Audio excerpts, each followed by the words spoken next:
Velkommen hit til Riks, en fullsatt Riks i Bergen. Velkommen til Nordiske Mediedager. Velkommen til Bård Ylvisåker. Det er jo sånn, Bård, at jeg tenkte jeg skulle bare forklare deg nå hva du er med på her. Dette er jo Tørnquist-show. Jeg heter Einar Tørnquist. Jeg er en fleipete vernepleier fra Stokke kommune. Men her så har jeg en sånn ordstyrer-toastmaster-funksjon. Host? Jeg er en slags host i det hele tatt for dette her. Og så har jeg med meg to bestevenner. Og det er Gunhild Dahlberg og Fridtjof Jacobsen. En liten applaus for de, det ender jo oss.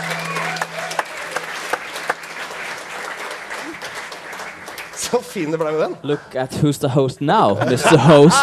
Got the host mic. Men Gunhild Dahlberg, hva er din det er mange som spør om det. Hva er din funksjon i programmet? Ja, jeg har jo egen mic. Ja, bruk den. Ja. Men nei, jeg har jo en fortid i P3 og Juntafil. Og det er jo det Juntafil-biten lege har hanket meg inn til, fordi at jeg skal gjerne stille spørsmål som handler om sex, kropp og følelser, for å sanke forsidestoff til VG.no. Og du, Fridtjof Frank Gundersen, hva er din rolle her i Tørnquist-show? Nei, jeg er jo en slags sånn journalistisk fadderonkel for et sånn usleppent talent som deg, som skal sikre at du leverer i henhold til VGs kjerneverdier, folkelig, åpen og modig. Det er fint. Det... Bård, dagens hovedgjest, hva er din... altså, du har med deg inn i denne sfæren her. Men, nå snakker jeg i denne helt til jeg har fått beskjed om noe. Ja, det er bra. Nei, jeg vet ikke, jeg skal jo være gjest. Jeg tenker at jeg er jo vant til av og til å sitte på den andre siden av bordet. Jeg vet ikke, det er ikke, men vi pleier å være bord. Men å intervjue folk. Så jeg tenkte jeg skulle være en slags sånn drømmegjest. Som gjør alt sånn som jeg håper at en gjest gjør når man får besøk i et talkshow da. Så jeg kan gjøre alt. Jeg skal by på meg selv veldig mye. Hoppe og jeg vet ikke om jeg skal hoppe, men jeg skal gi alt. Kan jeg se på tissen din? Du kan se på tissen min. Vil du faktisk se på tissen min? Nei, egentlig...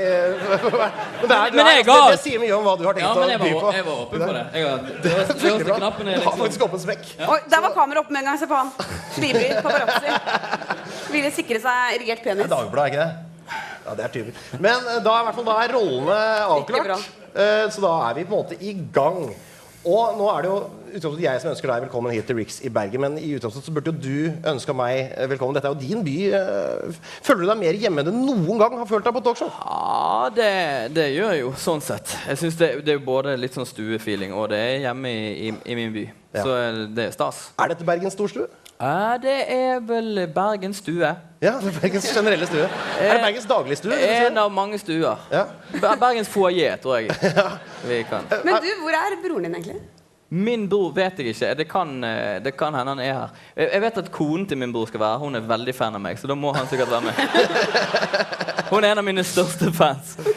Men altså, du føler deg hjemme her, som du sier. Men nå er det sånn at både du og broren din Vegard da, har pakket sammen hele dette her Ylvis-sirkuset og flyttet til Oslo. Jeg har faktisk lagt ut huset mitt for salg i går. Yes! Han har lagt ut huset! Vi har en kjøper!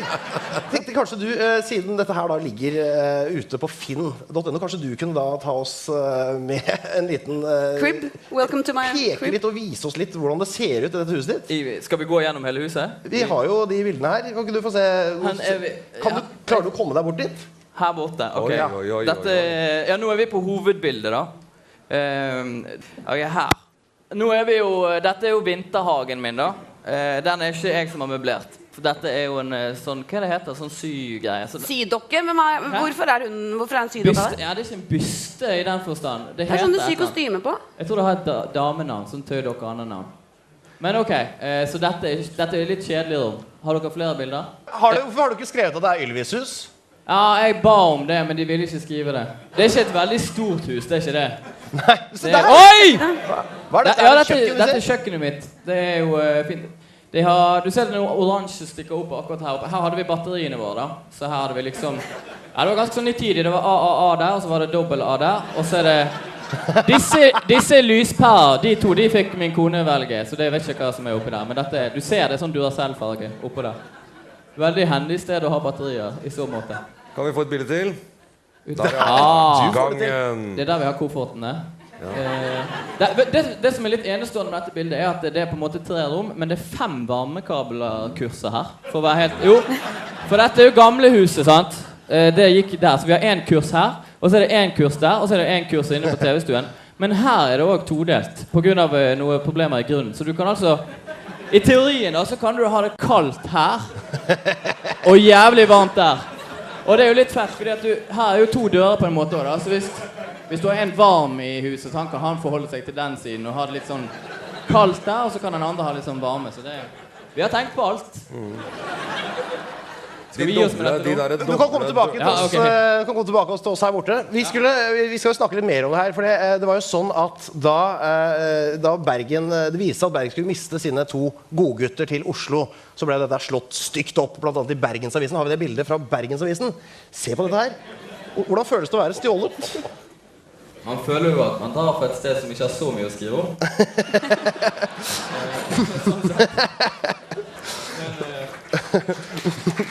En litt sånn halvveis applaus for den. Ja. Men i hvert fall etter at jeg har lest alle disse, det jo flere av disse medieoppslagene rundt denne flytteprosessen deres, så jeg har lest litt i det. Det ser litt ut som det litt sånn dårlig stemning.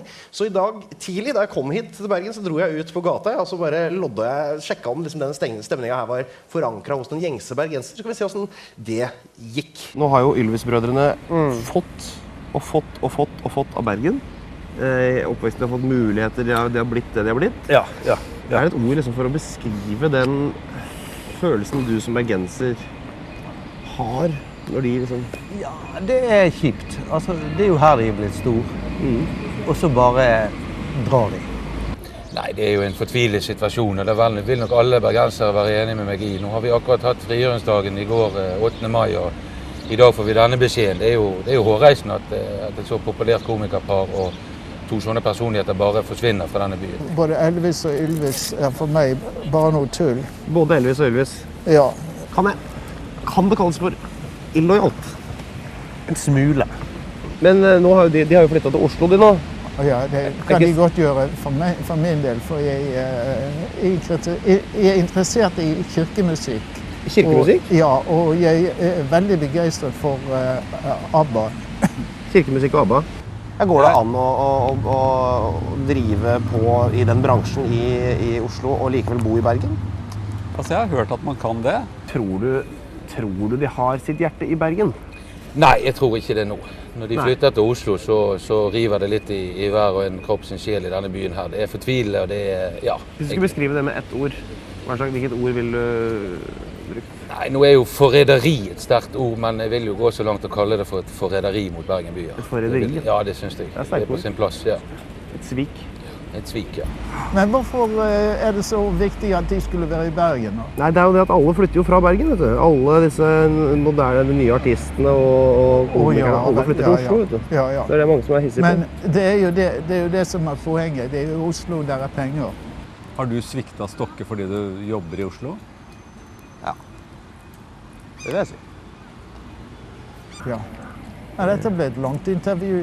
Altså, hvis du skulle hatt med deg en person i skyttergrava i krigen, ville du valgt en av Ylvis-brødrene sånn med en gang da? Man tar ikke med seg en forræder i skyttergraven. Det er ikke den første jeg ville løpt sport om hjelp, for å si det sånn.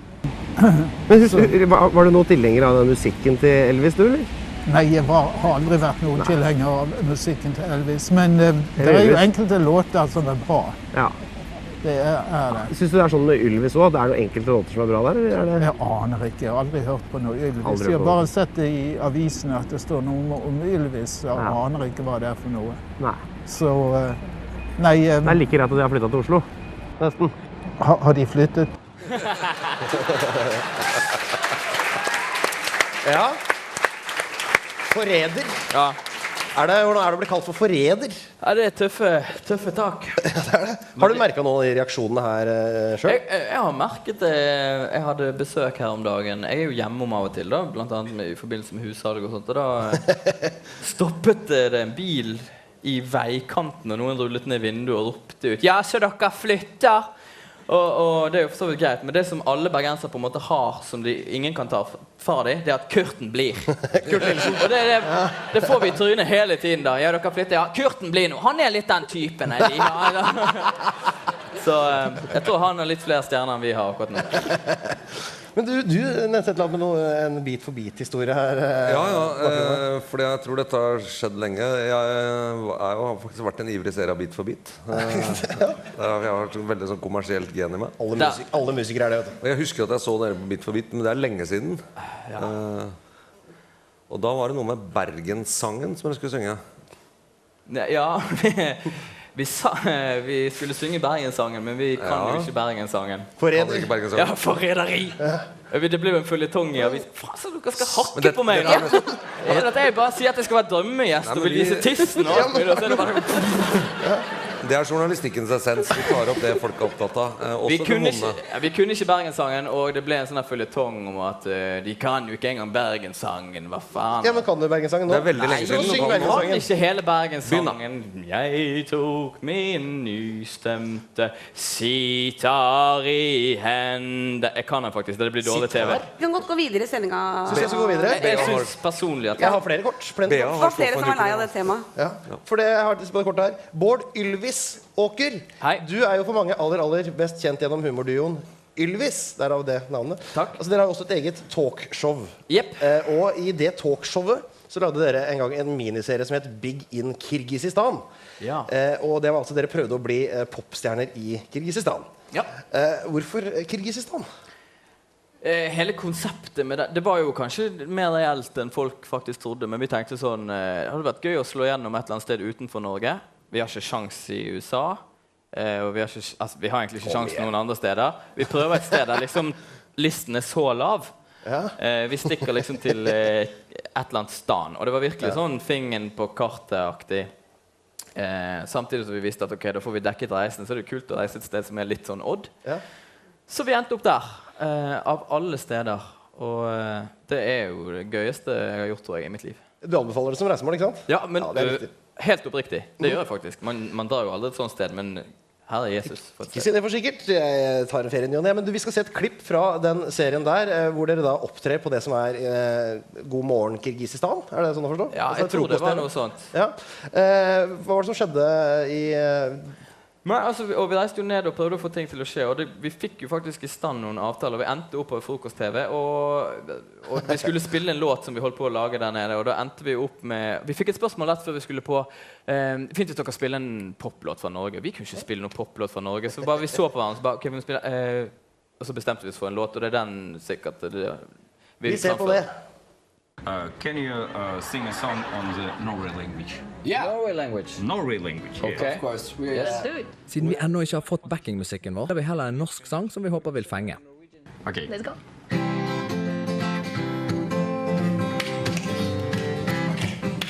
Det finns mange bursdagssanger som veldig fin.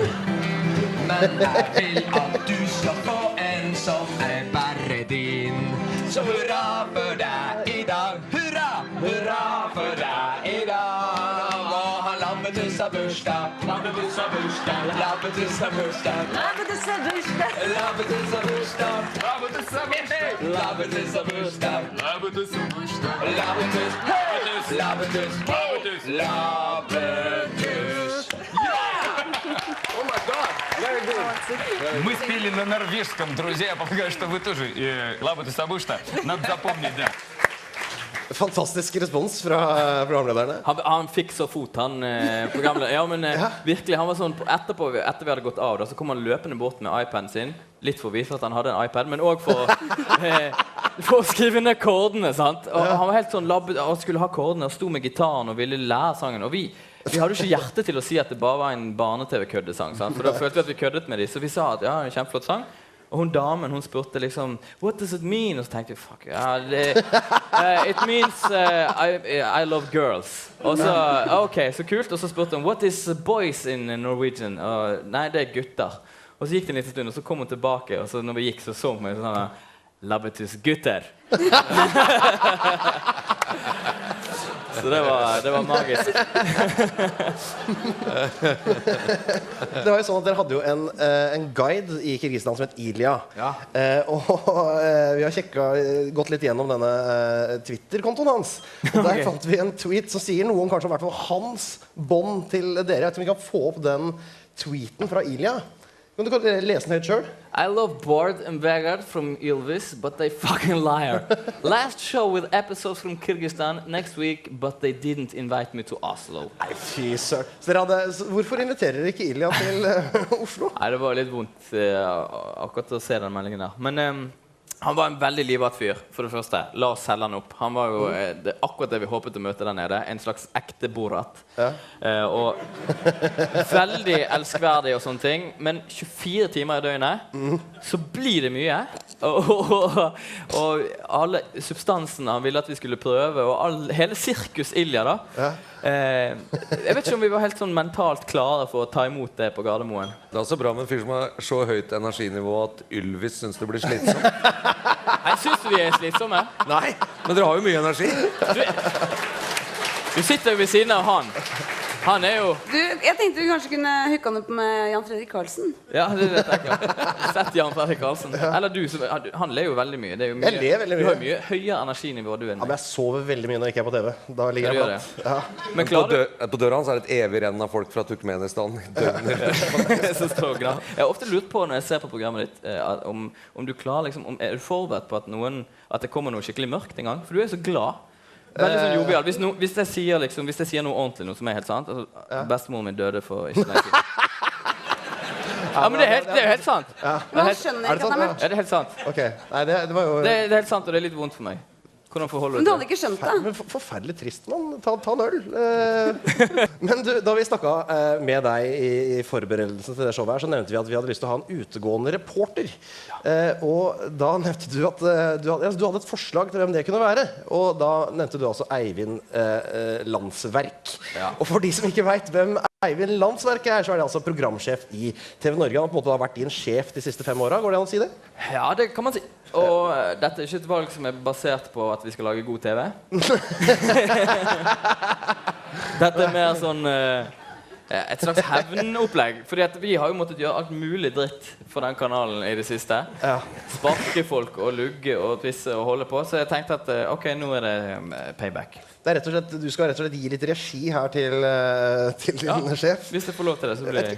Har vi fått Eivind Landsverk med oss nå allerede, eller er det for tidlig å spørre om? Hallo? Nei, hallo, jeg er med. Snakker vi med programsjef i TV Norge, Eivind Landsverk?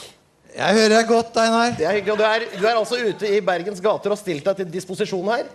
Ja, jeg har stilt meg til disposisjon. Har du Bård som gjest, var det det? Det stemmer. Bård er sammen med meg. Jeg overlater egentlig ordet til han nå, ja.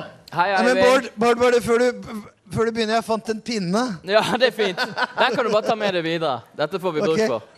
Jeg vil bare si at alle kontrakter sånn er undertegnet, sant? Vi kan ikke gjøre noe med de nå. Nei, men det finnes alltid noen exit-muligheter. Kommer litt an på det. Ja, men jeg synes dette er fint. Du vet at vi har vært gjennom mye dritt, så jeg tenkte vi skulle kjøre det gjennom det samme. Du må bare se om du finner noen mennesker, i hvert fall. Det er jo ingen her. Nei, men det er dårlig unnskyldning. Ta så vri litt på kameraet rundt omkring, så vi får se. Du må finne, ja, sparke noen, det må du klare å få til. Der er det noen. Her ser vi noen. Der er den rett frem. Gå bort til henne og spark henne i den. Hardt!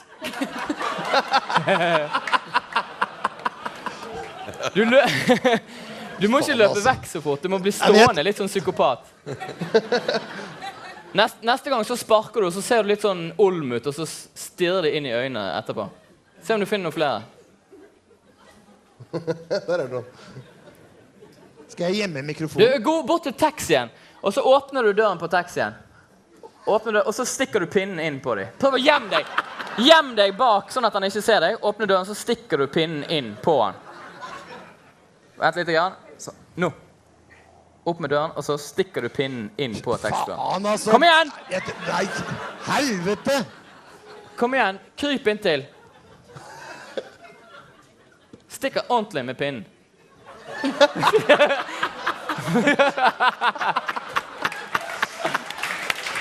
Er jeg forsikret? Er jeg forsikret? En gang til. Akkurat samme. Jo, en gang til. Samme fyr. Nei. Jo.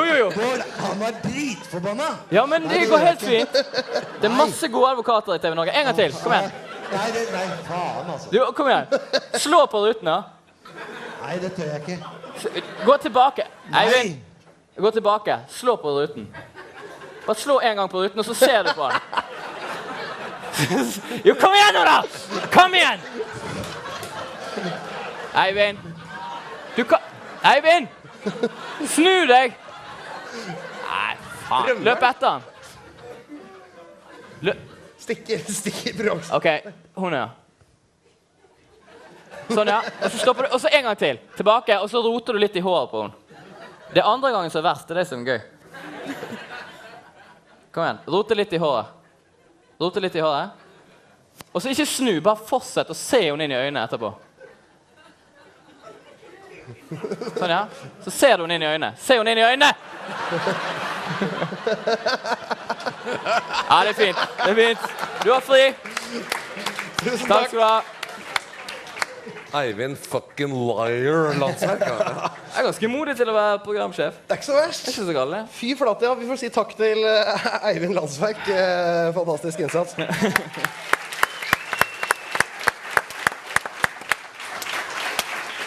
Av alle programmer i den norske TV-floraen, og faunaen for den saks skyld, så er det ett som har liksom samlet vår fleipede redaksjon rundt TV-ene hver dag nesten det siste. Og da vi inviterte deg, altså Bård Hoksrud Ylvisåker, med i det showet her, så viste det seg at du også hadde den samme fascinasjonen for det samme programmet. Og vi snakker om 6 dager på TV3, altså det 6 med X, bare så det er avklart. Det handler altså om par som ligger alt for sjeldent med hverandre, og som har lyst til å ligge skikkelig ofte med hverandre. Og da er det bare en løsning da? Det er bare en løsning. Og vi skal se et klipp fra den serien, et ganske uskyldig klipp. Vi møter altså Hege og Atle fra Maura, og de har altså pleid å gjøre det, eller hva sier man på bergensk? Gjøre det? Pøkke. De har pleid å pøkke 2 ganger i måneden. Og nå er altså målet å pøkke hver bidige dag. Se på dette. Du har liksom egentlig tenkt at vi bare skal gå og legge oss, du? Ja, jeg er klar for ta tidlig senga, vi. Ta veldig tidlig kveld med deg? Ja. Det er du klar for. Jeg har et ønske om at vi starter med litt massasje. Først skal ta kvelden tidlig likevel. Du har det, så kan ikke du ta med body lotion? Jo, det kan jeg gjøre.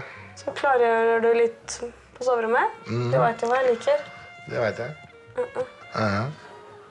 Blir bonus på meg også, eller? Det får vi jo se. Spørs hvor god massasjen er, det.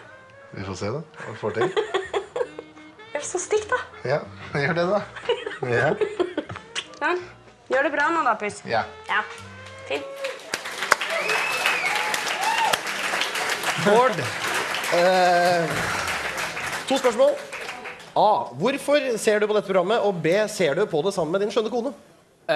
Det kan jeg svare på i ett og samme svar. Så fint. Dette programmet splitter vår familie. Ja, men dette blir min kone sint på hvis jeg tar på. Men jeg elsker det. Jeg elsker det virkelig. Jeg elsker den flauheten. Men hun klarer det ikke. Har du, Gunnhild, noen tips til hvordan man kan i et forhold pøkke litt oftere? Man må bare presse seg til det. Ja. Og eventuelt melde seg på en TV. Det har jeg prøvd, Gunnhild. Mange tror det er ulovlig, men det er ikke det. Men det hjelper jo litt med denne. Den er fin. Fridtjof, du har, eller jeg vet ikke, jeg har ikke lyst til å egentlig...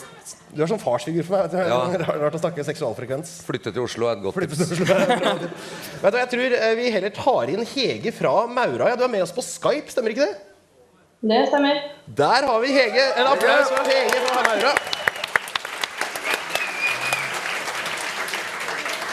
Velkommen hit på Tørnquist Show. Jo, takk. Burde ikke du vært i sengen nå? Jeg pleier å legge meg 8:30, ja. Ja, hvor er typen din da? Han er dessverre borte i kveld på grunn av en begravelse i morgen. Åja, ok. Hvordan går det med dere? Hvis det går spørsmål i forhold til pøkkinga, så er det mye ekstra for tida. Hvor ofte ligger dere sammen nå? Det er vel det alle lurer på? Det er vel ikke så veldig mye oftere enn før, nei, dessverre. Nei. Bård, har du hadde noen spørsmål, hadde du ikke?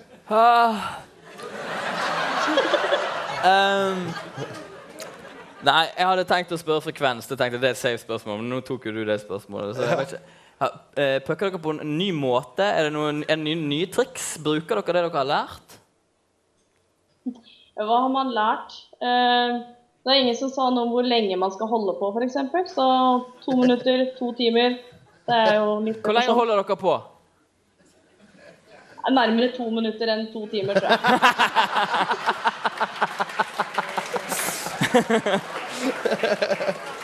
Gjennomsnittlig samleie jo 5 minutter. Hvordan var dette her med kamerafolka? Sånn? Når dere holdt på, var det sånn at de sto på kjøkkenet og ventet mens dere hadde dere, og så kom dere ut og sa at det hadde gått sånn eller sånn, eller var det? Nei, det hadde funket veldig dårlig. Vi sendte dem hjem først. Dere sendte dem hjem først? Ja, Men hendte dere at dere juksa? At dere sa at dere hadde sex, og så hadde dere ikke hatt det likevel? Nei, vi gjennomførte, men vi har nok holdt gjennomsnittet litt nede, kanskje. Men har det spredt seg? Ofte så er det sånn man ser et konsept på TV, eller man hører om noen som holder på med et konsept, og så tar man det videre. Og så er det noen venner av dere som har... Og så har det spredt seg i vennegjengen deres. Nei, men jeg har fått veldig mye morsomme kommentarer fra folk på jobben. Ja. Hva har skjedd? Hvordan var det å gå i butikken etter det her? Jeg jobber jo i butikk, så det var ganske gøy.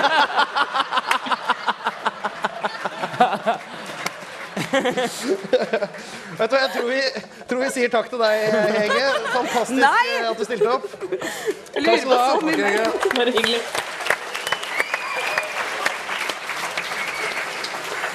Herre min hatt. Men når skal du være med i et sånt program, for eksempel? Hvorfor kunne det vært med i et sånt program? For et mot. Ja, det er helt utrolig. Herregud. Fantastisk. Kan vi skåle for henne, eller? Ja, vi skåler for Hege. Skål for Maura. Det var veldig Rorbua-aktig å skåle på TV. Men dere, nå drar det seg dessverre, må jeg bare si, det drar seg mot slutten av vårt lille show her i Bergen. Ja, sånn er det bare. Så jeg må bare takke til Gunda, Froffi, Bobby og Hegi og Pubbi, alle sammen. Stor applaus for dere. Fantastisk innsats. Før vi runder av, det er Gullruten nå førstkommende lørdag. Har dere noen favoritter til Gullruten, eller? Hvem blir de store vinnerne i år? Jeg holder en knapp på en som heter Einar Tørnquist. Nei, kutt ut. Jeg holder også en knapp på en Nei, det er ikke det. Du skal si sånne andre ting. Ikke sånn der... Er det noen andre som er nominert til Gullruten? Einar Tørnquist? Nei, det er ikke det. Er du nominert? Du har i hvert fall ikke fortalt om noen andre som er nominert. Men vet dere hvem jeg tror kommer til å bli årets mannlige programleder? Jeg tror det står mellom Hans Olav Brenner, Petter Skjerven og Thomas Seltzer. Nei, hva?